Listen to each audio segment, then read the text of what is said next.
প্রথমে আপনাকে স্বাগত আমাদের ছোট্ট ইউটিউব চ্যানেল গল্পিততে। আমরা এখানে পডকাস্ট করি, গল্প। আজকে নিবেদন একটা ভূতের গল্প, যেটা আর 5টা ভূতের গল্প থেকে আলাদা। আশা করি আপনাদের ভালো লাগবে। ও আর একটা কথা, দয়া করে চ্যানেলটা সাবস্ক্রাইব করে নেবেন, আর ভালো লাগলে গল্পটা বন্ধুদের সাথে শেয়ার করবেন প্লিজ। আজকের গল্পের নাম যে রাতে মোর দুয়ারগুলি ভাঙল ঝড়ে।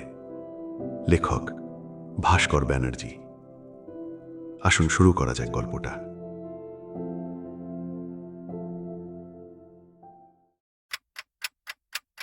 এই গল্পটা কোনো ভুতুড়ে বাড়ির না, রাতের অন্ধকারও নেই। এই গল্পটা কলকাতার একেবারে সাধারণ একটা ফ্ল্যাটের। না, বিলাসবহুল কোনো ফ্ল্যাট নয়, কোনো কমপ্লেক্স নয়। পায়রার খোপের মতো মধ্যবিত্তের যে ফ্ল্যাটগুলো থাকে, সেরকম একটা ফ্ল্যাটের। মানে সুখী গৃহকোণ বানানোর শখে মধ্যবিত্ত যেগুলো কেনে ইএমআই দিয়ে, সেরকম একটা 800 স্কোয়ার ফিটের 2 BHK ফ্ল্যাট, যেখানে 3 জন থাকে। একজন মানুষটার নাম ধরে নিন ভাস্কর, তার শয্যাশায়ী বৃদ্ধা মা, আর ভাস্করের 2 বছরের এক ছোট্ট মিষ্টি কন্যা সন্তান। ভাস্করের স্ত্রী নেই, সে মারা গেছে। কোনো নাটকীয় মৃত্যু নয়, প্যানক্রিয়াটিক ক্যান্সারে রোগ ধরা পড়ার পর মাত্র 21 দিন বেঁচে ছিল। লাস্ট স্টেজে ধরা পড়েছিল। আগে কিছু বোঝা যায়নি, সত্যি কিছু বোঝা যায়নি, অথবা সে হয়তো বুঝতে দেয়নি কাউকে। একে স্বামীর ফ্ল্যাটের ইএমআইয়ের চাপ, তার ওপর আবার ডাক্তারের খরচ চাপানো, এরকম কিছু ভেবে হয়তো চেপে গেছিল শারীরিক যন্ত্রণার কথা।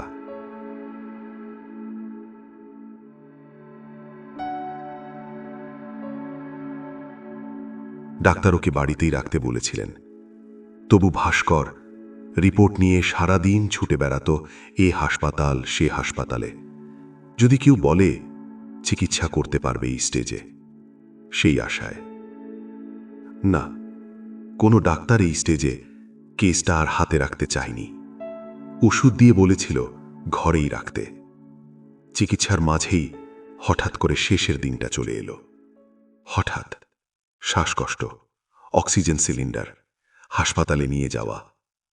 পেশেন্টের বাড়ির লোক কে আছেন, তাড়াতাড়ি চলে আসুন, রোগী এক্সপায়ার করেছে। তারপর ডেথ সার্টিফিকেট, বডি বাড়িতে নিয়ে আসা, আত্মীয় স্বজন পাড়া প্রতিবেশীর কান্নাকাটি, সেখান থেকে শ্মশান, দাহ, শ্রাদ্ধ, শান্তি। ব্যাস, ভাস্করের জীবনের ওই অধ্যায়টা শেষ। সবই সাধারণ হয়েছিল, যেমন হয় সবার মৃত্যুর ক্ষেত্রে। সেও সেভাবেই মারা গেছিল। সমস্যাটা শুরু হয় এরপর, কারণ সে মরে গিয়েও মরতে পারেনি।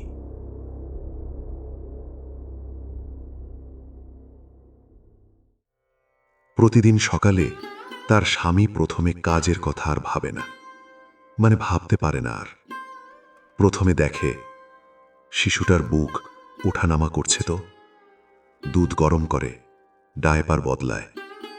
তারপর অফিসের কলে বসে, ওয়ার্ক ফ্রম হোম। শিশুটাকে বুকে চেপে ধরে। বাইরে থেকে দেখলে মনে হবে সব ঠিক আছে, বেশ চলছে, সবকিছু মানিয়ে গুছিয়ে নেওয়া গেছে। কিন্তু সে সব দেখছে। তার চোখে পড়ছে আসল বাস্তবটা। সে ঘরের এক কোণে দাঁড়িয়ে থাকে।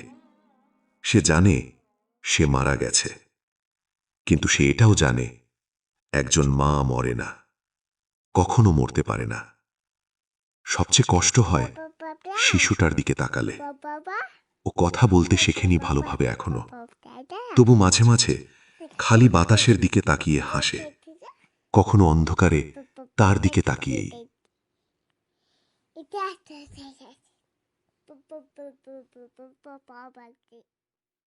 ওখানে কেউ নেই। কার সাথে খেলা করছো? ভাস্কর জিজ্ঞেস করে। সন্তানের জন্য ভয় পায় বোধহয়। সন্তানটাকে বুকে তুলে নিয়ে চলে যায়। সে বলতে চায়, ও তো আমার কাছেই ছিল, নিয়ে গেলে কেন? সে চায় বলতে, আমি এখানে, ভাস্কর তুমি দেখো, আমি এখানে। কিন্তু তার কথা পৌঁছায় না মানুষের কানে। একটা একটা করে দিন যাচ্ছে। তার স্বামী ধীরে ধীরে ভেঙে যাচ্ছে। চুল আঁচড়ায় না, আয়নায় নিজের দিকে তাকায় না। নিজের জন্য একটু সময় পেলে কোনো এক গভীর চিন্তায় ডুবে যায়। একদিন ভাস্কর ফিসফিস করে বলে, আর কতদিন পারবো জানি না।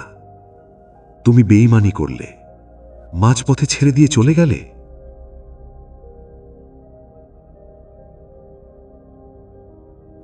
সে চিৎকার করতে চায়, বলতে চায় আমি বাঁচতে চেয়েছিলাম, আমার কোনো দোষ নেই, দেখো আমি মরে গিয়েও মরতে পারিনি তোমাদের কথা ভেবে।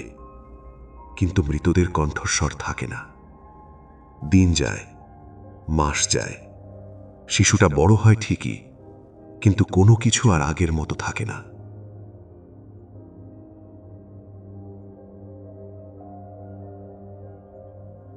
একদিন ভাস্করের শ্বশুর বাড়ির লোকেরা আসে, বাচ্চাটার মামার বাড়ির লোকেরা। ওরা বলে, এভাবে আর চলবে না, তুমি একা সামলাতে পারছো না, বাচ্চার যত্ন ঠিক করে হচ্ছে না, তোমার মা অসুস্থ, তোমরা বাচ্চাকে মানুষ করতে পারছো না সযত্নে। শিশুটাকে ওরা নিয়ে যায়। বাচ্চাটা যাওয়ার আগে ভাস্করের দিকে তাকায়, ফ্লাইং কিস দেয়, যেটা তার মা তাকে শিখিয়েছিল। সে দাঁড়িয়ে থাকে দরজার সামনে, শূন্য হাতে, শূন্য ঘরে। সে এখনো দাঁড়িয়ে আছে। তার স্ত্রী সব দেখছে, স্বামীর চোখের জল, আর দরজাটা ঘিরে বন্ধ হয়ে যাওয়া। একটা অসমাপ্ত কাহিনী, যার শেষ পরিণাম হয়তো অনন্ত। সেদিনের পর ঘরটা সত্যিই ফাঁকা হয়ে যায়। বৃদ্ধা মা আর ভাস্কর, আর শূন্যতা। ভাস্করের দৈনিক রুটিন কি? সে কাজে করে, ল্যাপটপ খোলে, ওয়ার্ক ফ্রম হোম, খায়, ঘুমোয়, আবার কখনো খায় না, কখনো আবার ঘুম হয় না। সবই করে, আবার কিছুই যেন করে না, শুধু বেঁচে থাকে। একদিন হঠাৎ ভাস্করের মাথায় একটা চিন্তা আসে, মৃত্যু ছাড়া এই জীবন থেকে আর কিছু পাওয়ার নেই, সত্যি আর কিছু পাওয়ার নেই। কিন্তু সে মরতে চাইলেও মরতে পারে না, আত্মহত্যা করা যাবে না। অসুস্থ বৃদ্ধা মায়ের দায়িত্ব আছে। তার সন্তান একদিন বড় হবে, একদিন জানতে পারবে তার বাবা কিভাবে হাল ছেড়ে দিয়ে পালিয়ে গেছিল জীবন থেকে। সে চায় না তার সন্তান তাকে মনে করুক একজন হেরে যাওয়া মানুষ বলে। কিন্তু সে কি হেরে যাওয়া মানুষ নয়?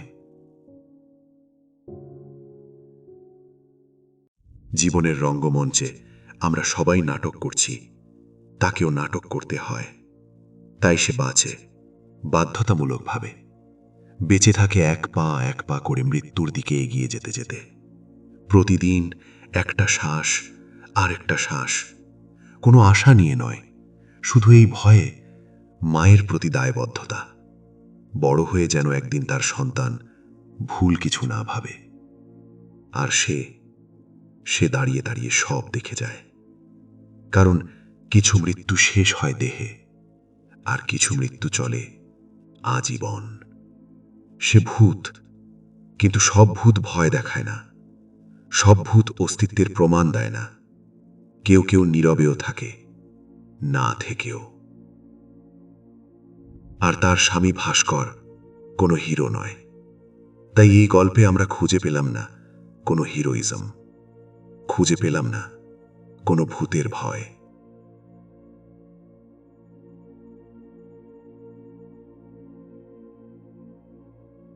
আজ এই পর্যন্ত।